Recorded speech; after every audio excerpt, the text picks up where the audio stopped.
What's up, y'all? Welcome back to the channel. This is Marcus Sniffles, and today is a very special episode because it is draft week. So that means it's time for Marcus Sniffles mock draft. Let's get to it.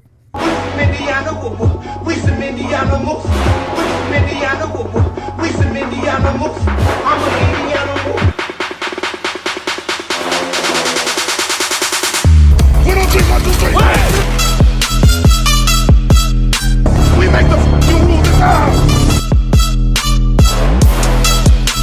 No more talk. Just win. Let's go. Touchdown! I-N-D-Y!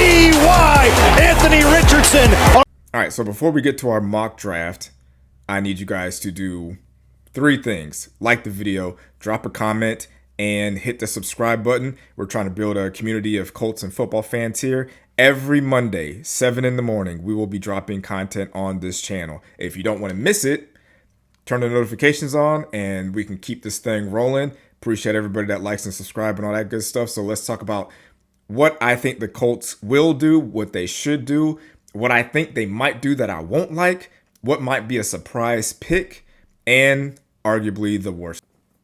Okay, so for like this mock draft that we're doing, we're only going to do the first round, but I'm going to use Tankathon to kind of guide us through like what kind of players are available, who they think we're going to get.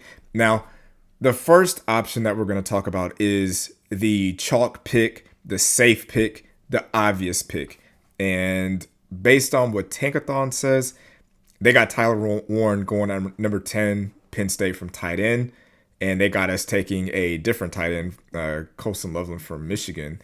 So the safe pick is obviously a tight end, and it seems like Tyler Warren is the for sure day one starter that's going to come in. He's a good blocker, a great catcher of the ball, great route runner, can get open, smart kid, productive in college. Like, he's the obvious choice.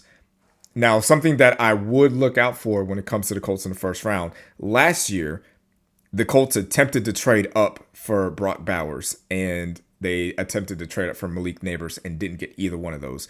Now, later on in the draft, they got A.D. Mitchell, so they kind of filled that wide receiver spot, but they didn't fill that tight end hole. Now, we did re-sign Wiley Cox for like a one-year deal for like $2 million, which is kind of crazy, and we still have Ogletree and Will Mallory still on the team.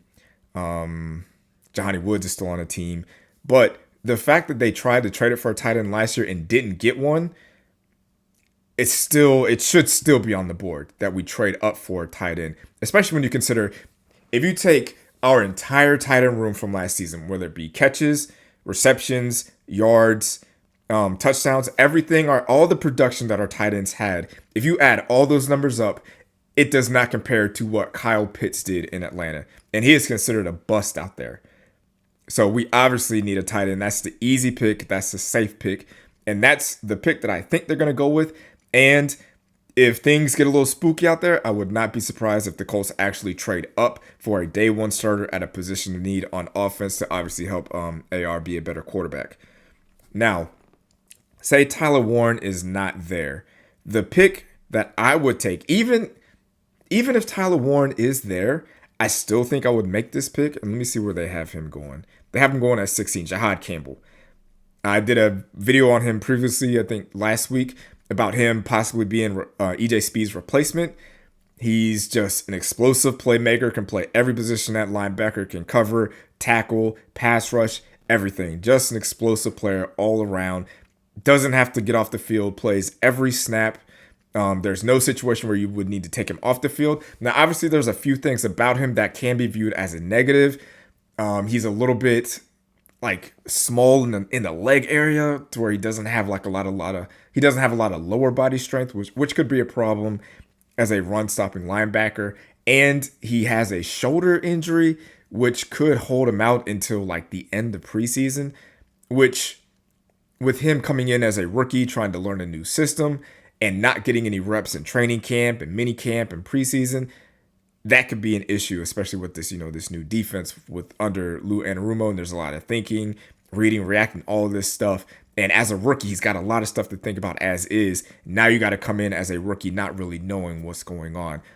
Even with that, I think I would still pick him because, yeah, he's coming in injured, but the last time we drafted a linebacker that came in injured, it was Darius Leonard.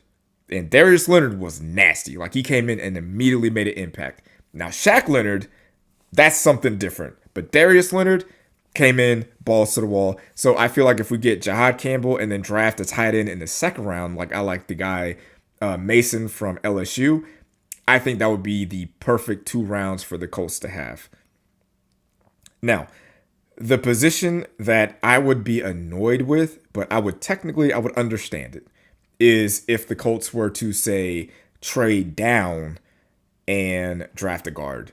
Like, we lost Will Fries, Matt Concavles. I have a terrible time saying his name, but he's more of a tackle. Braden Smith played tackle he played guard in college, but he's not going to be able to do that in the NFL. He's a solidified starting right tackle, and we really don't have like an option there. So if we can find a day 1 starter in the draft to play right guard and get some extra draft capital, it would be annoying because like guard is not a sexy pick, but it would make sense. Another position that they could draft that would surprise me if they did this at 14, but when you think about it, it shouldn't, is if they go with defensive end. Now, after this year, the only defensive end on the roster that will be under contract is Latu. Like, Kwity Paye's going to be a free agent. Ebukan's going to be a free agent. And we lost Odeo. Yeah, Odeo, we lost him. So there's not a lot of depth on the D-line when you think about it going into next season. So I would totally understand if Ballard was like, hey, let's go ahead and try to replenish this position. Now, as far as the entire draft, outside of like linebacker and tight end, the positions that we need to fill out through the rest of the draft, like we cannot leave this draft without filling a few of these positions. Like, obviously, we need to establish a second running back. We need to have an established guy at running back as a backup to Jonathan Taylor, because like Anthony Richardson, like Juju Brents, Jonathan Taylor is not a reliable player to be able to play the entire 17-game season. Kind of like how we did with Zach Moss. Jonathan Taylor missed the first like half of the season, and Zach Moss was able to fill in as an excellent runner, pass blocker, and receiver. And that's what we need. We need someone to take some of that load off of Jonathan Taylor. So leaving this draft with a second running back would be a definite positive. Also, depth at defensive tackle. Like, outside of Grover Stewart and DeForest Buckner, when those 2 guys come off of the field, our defensive line is ass. Like, it's just like they just port like the Red Sea, and nobody can stop the run without those 2 guys on the field. So if we are able to come out with a rotational guy who can actually hold his own weight in the middle of the field, in the middle of the defensive line, that would be impressive. And obviously, I think we need depth at safety. We have Nick Cross, and we brought Cameron in from Minnesota, but we still need more depth back there. Maybe another young guy, or an undrafted free agent. But I think those positions are definitely a must when the draft is over, whether it be using draft picks on it or undrafted free agents. But let me know what you guys think in the comments.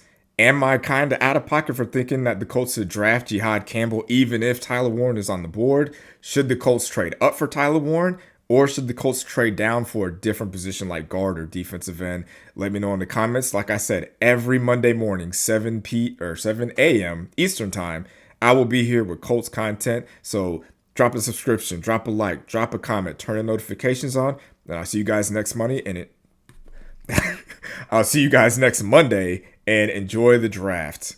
Peace. Thanks for watching, babe. Make sure to like this video and subscribe to the channel. What's up, y'all? Welcome back to the channel. This is Marcus Sniffles, and today we are debuting our first annual mock draft. Very first one we've ever done. So let's do it. I don't like that. Cut that.